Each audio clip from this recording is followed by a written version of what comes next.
Good evening dear शिक्षक साथियों, आप सभी का स्वागत है आपके अपने चैनल स्टडी विथ राहुल 247 पर। जैसा कि आप सभी को मैंने बताया था कि 15 तारीख के बाद आपको एडमिट कार्ड यानी प्रवेश पत्र दिख जाएगा और उम्मीद है कि आप सभी अपना अपना प्रवेश पत्र देख चुके होंगे। पटना में किस जगह आपका सेंटर है, आपको कितने बजे वहाँ पे रिपोर्ट करना है, परीक्षा कितने समय का है, ये तो आपको पहले से पता है। आइए आज के इस वीडियो में हम लोग पढ़ाई तो किए ही थे, आगामी 7 दिन में हम लोगों को कैसे पढ़ना है, किस तरह से माइंड को रिफ्रेश करना है और परीक्षा का टेंशन जो आप अब एडमिट कार्ड आ गया है तो अब हार्ट बीट बढ़ेगा, तो ये बिल्कुल आप निश्चिंत हो जाए, हार्ट बीट बढ़ाना नहीं है।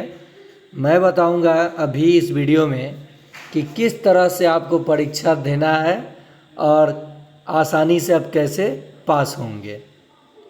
चलिए आज के इस वीडियो में हम लोग बात करेंगे पास करने का सबसे आसान तरीका क्या है। सक्षमता 1 और 2 में किस प्रकार का प्रश्न पूछा गया, क्या वो हार्ड था या आसान था या मॉडरेट था, तुक्का से हम लोग 60 अंक तक कैसे पहुंच सकते हैं, 7 दिन में पढ़ाई कैसे करना है, किस विषय पर ज़्यादा ध्यान देना है, प्रश्न को परीक्षा में अटेम्प्ट कैसे करना है और परीक्षा केंद्र पर आपको क्या लेकर जाना है, क्या लेकर नहीं जाना है, और परीक्षा केंद्र के अंदर जब आप अपने सिस्टम पे बैठेंगे, कंप्यूटर बेस्ड टेस्ट जो होना है CBT, उस पे आपको क्या क्या वहाँ मिलता है, इसकी हम लोग इस वीडियो में चर्चा करेंगे। सबसे ज़्यादा आप लोगों का ध्यान मुझे पता है इस पे होगा। खैर कोई बात नहीं, आप कमेंट बॉक्स में कमेंट कीजिए। सभी शिक्षकों से रिक्वेस्ट है कि क्या आप अपना प्रवेश पत्र देख चुके हैं और आपका परीक्षा कब है, ये डेट ज़रूर आप कमेंट बॉक्स में बताएं। देखिए हम लोग बात करेंगे पास करने का सबसे आसान तरीका क्या है। तो आपने अभी तक मान लीजिए आपने 4 वीडियो 5 वीडियो देखा, या जो भी मैंने वीडियो बनाया वो सक्षमता 1 और 2 के प्रश्न पत्र को उठा करके ही बनाया, उस आधार पे टाइप वाइज प्रश्नों को समझाया। तो वहाँ से आप तैयारी आपका हो चुका है 70% का। जी हाँ, प्रीवियस प्रश्न जो सक्षमता 1 का था, मान लीजिए 150 अंक का पर अगर आपका पेपर है, तो जो सक्षमता 1 में पूछा गया प्रश्न था उस 150 में से 60 से 70 प्रश्न हूबहू सक्षमता 2 में पूछा गया। मैं प्रूफ के साथ दिखा सकता हूँ। जो सक्षमता 1 में 150 प्रश्न पूछा गया, उसमें से 60 से 70 प्रश्न सेम टू सेम सक्षमता 2 में पूछा गया। ठीक है, 60 मान लीजिए, 60 ही मान लीजिए, तो 60 अगर हटा देते हैं फिर भी 90 हुआ। 90 प्रश्न में से 30 प्रश्न जो होता है वो बिल्कुल नया प्रश्न होता है, अलग तरीके का। 30 हो गया, बचा 60। 60 में से जो गणित का पैटर्न बदला होता है वो होता है, और पैसेज हटा दिया था और कुछ जीके जीएस बढ़ा दिया था। तो 60 बिल्कुल 30 प्रश्न, 30 से 40 प्रश्न आपको नया देखने को मिलेगा ही मिलेगा, जो आपको लगेगा कि ये प्रश्न मैंने कहीं नहीं पढ़ा है, ना राहुल सर के चैनल पे पढ़ा है ना अन्य चैनल पे पढ़ा है। तो एग्ज़ाम का ये रूल ही है कि 150 प्रश्न में 30 से 40 प्रश्न आपको ऐसा मिलेगा जो आपको लगेगा कि मैंने ये प्रश्न कहीं पढ़ा ही नहीं है, लेकिन ऐसा नहीं होता है। प्रश्न आपको कहीं ना कहीं मिला होता है और बहुत सारे प्रश्नों में ही बहुत सारे प्रश्न का उत्तर होता है। ठीक है, कुछ प्रश्न ऐसे होंगे 20 से 30 प्रश्न जो कि आपके कॉमन सेंस पर आधारित होंगे, जैसे खाना कहाँ बनता है, उस बेडरूम में कि रसोई घर में, जैसे किस प्रक्रिया द्वारा पौधे अपना भोजन बनाते हैं, पौधे स्वपोषी हैं कि परपोषी हैं, स्वपोषी का मतलब होता है अपना भोजन स्वयं बनाते हैं, किसी से वो मदद नहीं लेते हैं। मदद लेने का मतलब कि दुकान से सामान नहीं लाते हैं, अपने पास जहाँ है वहीं पे प्रकाश संश्लेषण करके बनाते हैं।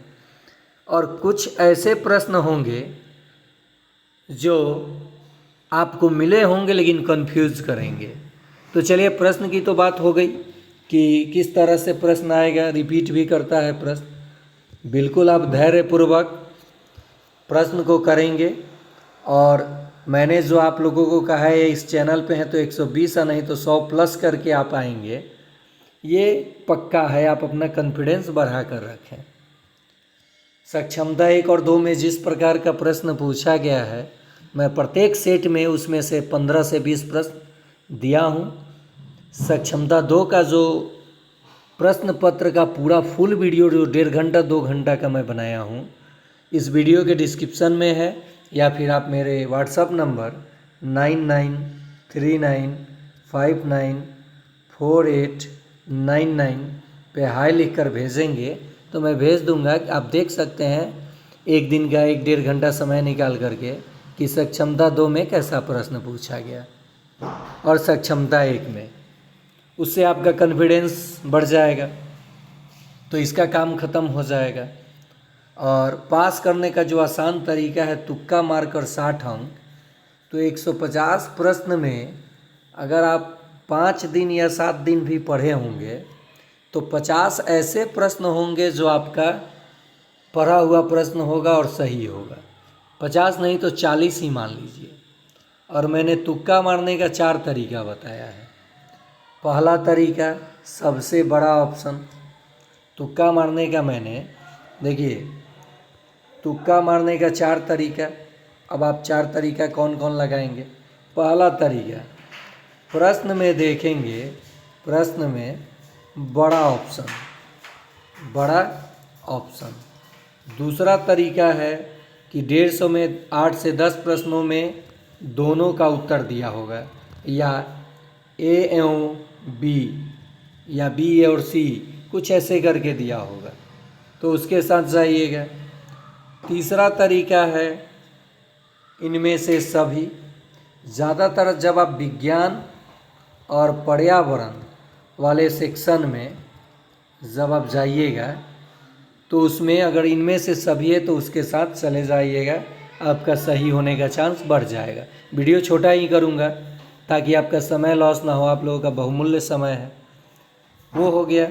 और लास्ट जो तरीका है चौथा, उसमें है कि अगर अंत में आपका 40 प्रश्न बचा है और आपके पास समय 10 मिनट या 15 मिनट बचा है, तो उस 40 प्रश्न में किसी में ए, किसी में बी, किसी में सी, किसी में डी नहीं मारिएगा। आप या तो एक ही ऑप्शन का चॉइस कीजिएगा। ए मारे अगर, तो लगातार 40 प्रश्न में ए ही मार दीजिएगा। अगर बी मारे हैं तो बी। 40 में से 8 से 10 प्रश्न सही हो जाएंगे। कभी भी ऑप्शन बदल के नहीं मारिएगा। ये हो गया। तो आप तुक्का मारने का 4 तरीका जान गए। मैंने तुक्का मारकर वहीं पास होंगे जो पढ़ाई किए हैं, क्योंकि तुक्का में अगर आपका 20 से 30 प्रश्न सही होता है तो 40 प्रश्न, 30 से 40 प्रश्न आपका पढ़ाई के, आपके मेरिट के हिसाब से भी तो आना चाहिए ना। तो ये हो गया, तुक्का से 60 अंक आसानी से पार किया जा सकता है। पास तो हर लोग हो जाएंगे। अब रहा कि 7 दिन में कैसे पढ़ना है आपको, तो आपको समय निकाल करके 2 घंटे इस चैनल पर देना है या किसी चैनल पर। मैं ये नहीं कह रहा हूँ कि आप सिर्फ मेरे ही चैनल पे पढ़ाई कीजिए, जहाँ भी आपको अच्छा लगता है सिर्फ उसी चैनल पे। ये नहीं कि दौड़ के ये चैनल, दौड़ के वो चैनल, दौड़ के वो चैनल। अगर आप किसी भी चैनल पे जुड़े हैं, विश्वास करते हैं, तो उसी चैनल पे आप कंटिन्यू उनका 2 घंटा वीडियो, 2 से 3 घंटा, बहुत सारे लोग 5 घंटा देख सकते हैं एक दिन में, लेकिन मैं कम समय रखा हूँ, 2 घंटा कंटिन्यू 7 दिन देंगे। आपकी 7 दिन में जो स्टडी होगी वो पिछले 1 महीने में नहीं हुई होगी। नेक्स्ट है, आपको किस विषय पे ध्यान देना है सबसे ज़्यादा, तो 2 विषय ही आपको पास करा सकता है अगर आप चाह दे तो। हिंदी, ये बहुत सारे लोगों का लगता है कि आसान है, लेकिन हिंदी पर्यावरण से मुश्किल होता है। और पर्यावरण में विज्ञान का भी प्रश्न होगा। ये 2 विषय से ही आप पास हो सकते हैं, तो ज़्यादा आपको इस पर फोकस करना है। और गणित टाइप वाइज तो मैं सिखा ही रहा हूँ। 15 से 20 प्रश्न गणित में आपको कम से कम 10 सही करना होगा, और टाइप वाइज मैं सिखाया हूँ, होगा ही 10 सही।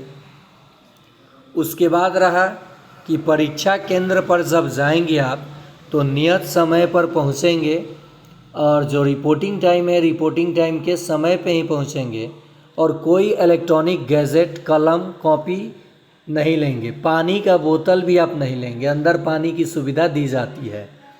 वहाँ पे आपको एक पेन मिलेगा और एक पेपर भी मिलेगा रफ करने के लिए। कंप्यूटर जहाँ डेस्कटॉप होगा ना, वहाँ पे आपको एक कलम और एक पेपर आपको दिया जाएगा रफ करने के लिए, ठीक है। तो आपको कुछ भी इलेक्ट्रॉनिक गैजेट, पानी का बोतल, एनीथिंग्स, कलम, कॉपी कुछ नहीं लेके जाना है। सिर्फ अपना प्रवेश पत्र और पहचान पत्र के लिए कोई भी एक आइडेंटिटी कार्ड रख लेना है। आधार कार्ड हो, पैन कार्ड हो, जो भी गवर्नमेंट के ऑथराइज से, तो ये लेकर के आपको जाना है। और बाकी जो नित्य क्रियाएं होती हैं उसको क्लियर करके आपको जाना है। रहा बात कि आपको हेजिटेटिव, परेशान नहीं होना है। अगर शुरुआत का 5 प्रश्न का उत्तर आपको नहीं पता है तो स्क्रॉल करके नीचे या बीच में चले जाइएगा।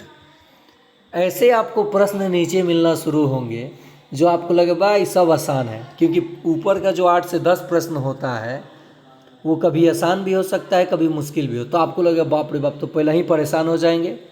आपका जो मनोबल 7वें आसमान पे है वो ज़मीन पे धड़ाक से गिर जाएगा। तो आपको मनोबल को डाउन नहीं होने देना है। आपको जहाँ जहाँ भी हिंदी पर्यावरण का पहले प्रश्न दिखते चला गया स्क्रॉल, अब अगर आप पहले मान लीजिए 4 प्रश्न है, पहले 4 नंबर प्रश्न है, 1 गो 2 गो 3 गो 4 गो, उसका ऑप्शन भी है।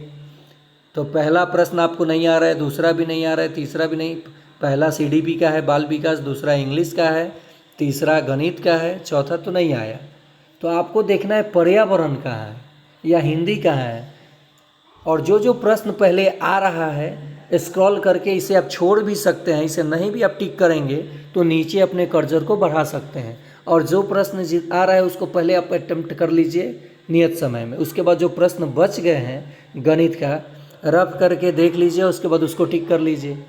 और जो बाकी प्रश्न है समय कम रहेगा, उसमें जो मैं तुक्का बताया, और आप देखेंगे कि सबसे ज़्यादा कौन सा ऑप्शन मैच किया है। अगर ऑफलाइन होता तो आसानी से आप देख सकते थे, ऑनलाइन में समय लग जाएगा देखने में। लेकिन आप जब टिक करेंगे तो देखेंगे कितना ए आया कितना बी, तो उससे अनुमान लग जाएगा। खैर वो नहीं देखिएगा, नहीं तो आप परेशान हो जाइएगा। जो मैं बताया कि ए तो ए, बी तो बी, वही मार दीजिएगा, ठीक है। मुझे उम्मीद है ये इन्फॉर्मेशन आप सभी के लिए फ़ायदेमंद होगा। और अभी तक आपने कभी ऑनलाइन एग्ज़ाम नहीं दिया है तो मेरा एक रिक्वेस्ट है कि आपके आसपास में जो ऑनलाइन साइबर वाले होते हैं उनके पास जा कर के, आपके घर में किसी के पास लैपटॉप है तो एक दिन ऑनलाइन टेस्ट दे दीजिए, आपका हेजिटेशन दूर हो जाएगा।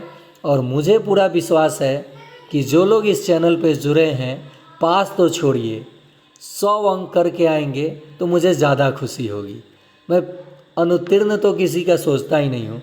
साथ ही साथ सक्षमता 4 और 5 वाले भी ये बातों पे ध्यान देंगे और इसी तरीके से आप तैयारी करेंगे, आपकी तैयारी बेस्ट होगी। और मैं आगामी 7 दिन में जो अपना ब्रह्मास्त्र दूंगा उसे आप सब अवश्य देखें। चैनल को शेयर करें, सब्सक्राइब करें। और इसी चैनल पर मैं आगामी बीपीएससी टीआरई 4 की तैयारी शुरू कराने जा रहा हूँ सक्षमता के बाद। आप सभी जो भी आपके रिलेशन में या कहीं भी, तो इस चैनल को अधिक से अधिक लाइक और शेयर कीजिए। मैं हर कदम पे आप लोगों के साथ खड़ा रहूँगा। धन्यवाद।